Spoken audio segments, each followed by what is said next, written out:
Can my anxiety be affected by my gut health? 100%. So the association between the gut or the enteric nervous system, especially within the stomach itself, and the communication pathways to the vagus nerve up into the brainstem can 100% influence mental health and affect, right? So the way that you feel, perceive emotion, and then the behaviors that come secondary to it. There's a lot of literature actually that support an association between certain strands of probiotics and endogenous microbiota and the psychological aspects of health. The term psychobiota has been coined for that particular effect. So, whether or not it can be treated by focusing on gastrointestinally related problems or solutions is really to be seen. It really is a case-by-case basis. So when someone comes in to my practice with anxiety and we look at the whole picture and see that there's inflammation, then they might have a stool test that kind of shows some disruptions in the microbiome, treating those things as one-off issues and not looking at the whole picture is one way to go about it. But again, if you just globally, go after someone's uncertainty management and look into the reasons why they feel anxiety and then support their system as a whole from a health perspective, then eventually that anxiety will start to just kind of wane, or at least delineate exactly if there's a physiologic reason besides mental or emotional unrest that's leading to that anxiety. So, if you start a greens and a reds, or if you start a multivitamin or something, or a probiotic and it alleviates some anxiety, then there's definitely a closer link to those two things. But again, how much that would hold even afterwards is kind of up to debate. Can brain fog be related to my gut health? Yeah, so in the same lens of the psychobiota and the microbiome and the gut-brain axis, the way that the brain gets resources is going to be through the circulation system that's going to assimilate and get nutrients from the digestive process. So really where I would say brain fog comes into that picture, if you can parse out and diagnose that there's a digestive issue, is that if you're not breaking down your foodstuffs to the complete kind of analytical level of sugar and fatty acids and amino acids, then there's going to be a problem in actually utilizing those materials to build new things, to catabolize different reactions, and to catalyze different reactions, especially one so particular as neurochemistry and the ones in the brain that are going to mediate attention, focus, and awareness. Are juice cleanses good for my gut health? I would say that no, a juice cleanse would not necessarily be the best thing to do for your health. Now, even though there's going to be a general caloric reduction by doing a juice cleanse, typically when you get a juice, you're getting ground up fruits or vegetables that are going to be liquefied carbohydrates that are going to go right into the portal system from your gut, spike insulin, and cause a whole bunch of metabolic processes that don't necessarily equate to health. Now, it doesn't mean that you won't get benefit from doing a systematic cleanse that's kind of programmed and routine and you have a whole kind of buy-in center to it, but from a physiologic perspective, juices and especially liquid carbohydrates for long-term health are not a good idea. What are probiotics and why should I take them?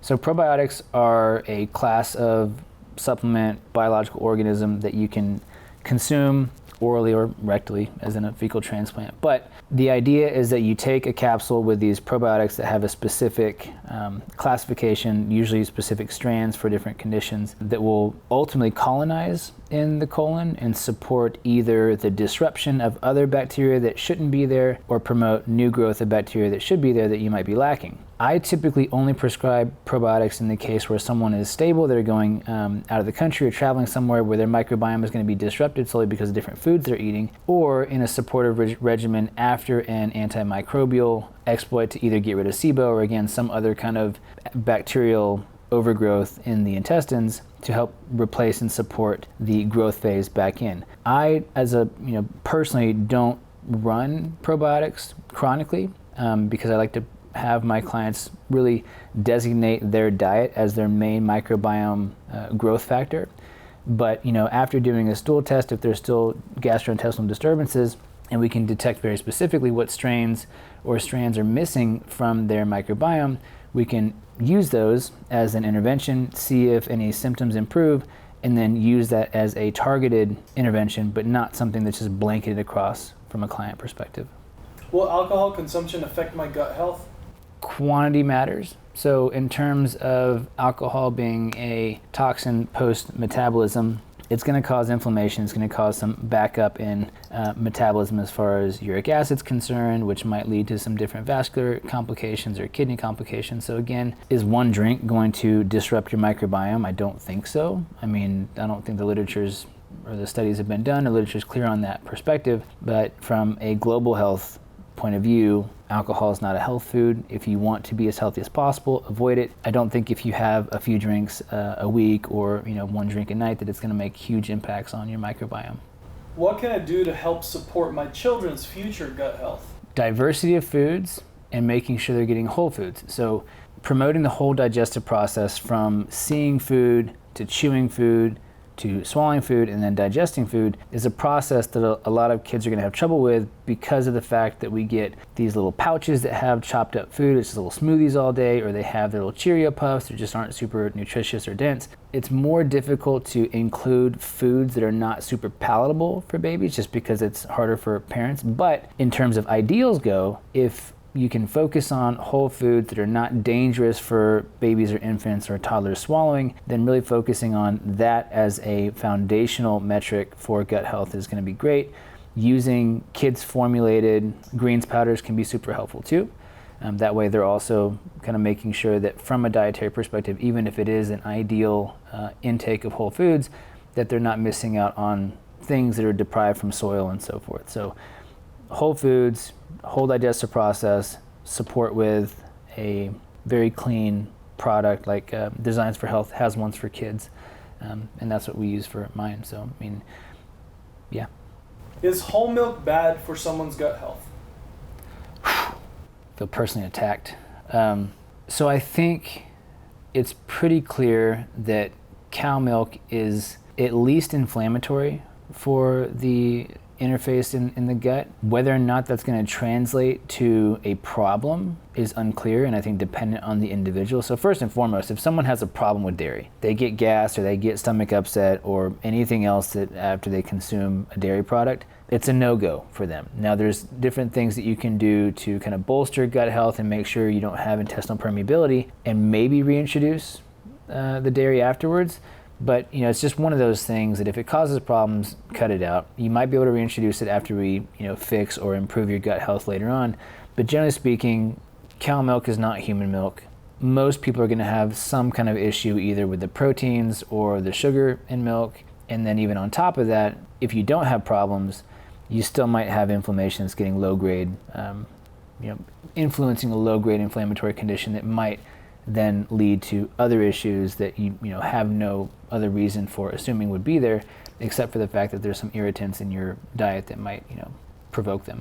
What is the best milk alternative for optimal gut health?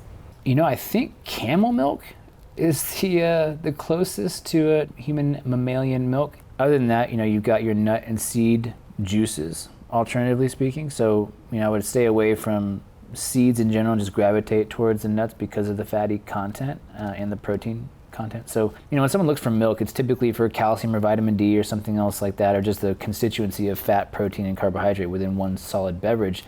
But, again, looking at someone's macronutrient needs, that's really where kind of intervening with a specific milk or juice would be helpful for that individual, right? So it's not really about what's best for the population across the board. So again, for some people, cow milk might be a good idea. For other people, camel milk or almond milk or cashew milk or macadamia nut milk. Now, when it comes to shopping around for those things, if you're not going to juice your own nuts, you could get the company Milkadamia is one that I've used for the macadamia nut milk, or Malk, which is M-A-L-K. I think in terms of how much substrate they use versus how much water they use, and just getting what you're paying for in terms of the nutrient composition, those two companies are very close in what they can offer for bang for buck. Does caffeine affect my gut negatively? Does it? That's the number one question, right? So if someone has this question and they notice that they have a cup of coffee or some green tea or maybe a pre-workout and they have the runs afterwards, or their stomach upset, or they get anxious, then obviously there's something to be kind of worked out in that process. So, is it caffeine, right? Can you take a caffeine pill and have the same experience? Or is it the conglomeration of ingredients in coffee, Can you have tea and be okay? So even clinically, we see all these different responses to caffeine, but it's not always caffeine per se. It could be the acidity of the coffee that they're having. It could be some kind of mycology or different aflatoxin that could be in the coffee that they're getting. It could be the way they're brewing it. It could be, from green tea and the different stimulants that are in green tea for metabolism, right? So really understanding what is your sensitivity. If you have a question, what is it coming from? And then can you address that concern by trying different kinds of caffeine or different kinds of stimulants to help with whatever process you're trying to do, whether it's for energy or alertness or wakefulness, and so be it. Can I be a vegan and have a healthy gut?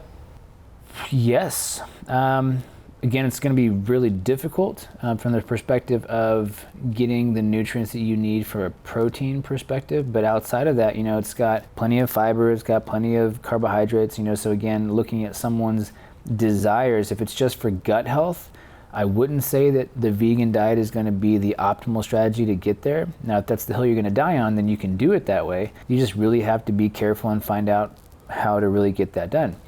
If someone's looking for a global health paradigm, then I would even say that gut health being stage one in that, you're going to still require muscle mass, you're still going to require bone density, you're still going to require a great cardiovascular and cerebrovascular system that will be better off by including the whole spectrum of the food pyramid, right? So making sure you're getting the fish and the fatty oils that come from that, and the meats and the protein and the iron and the stuff that you're going to get from not just muscle meats, but also using organ meats as a supplement too. But really, again, coming from the perspective of not being dogmatic with any dietary intervention, using what's available to best fit the individual is where my whole paradigm with nutritional intervention is going to be.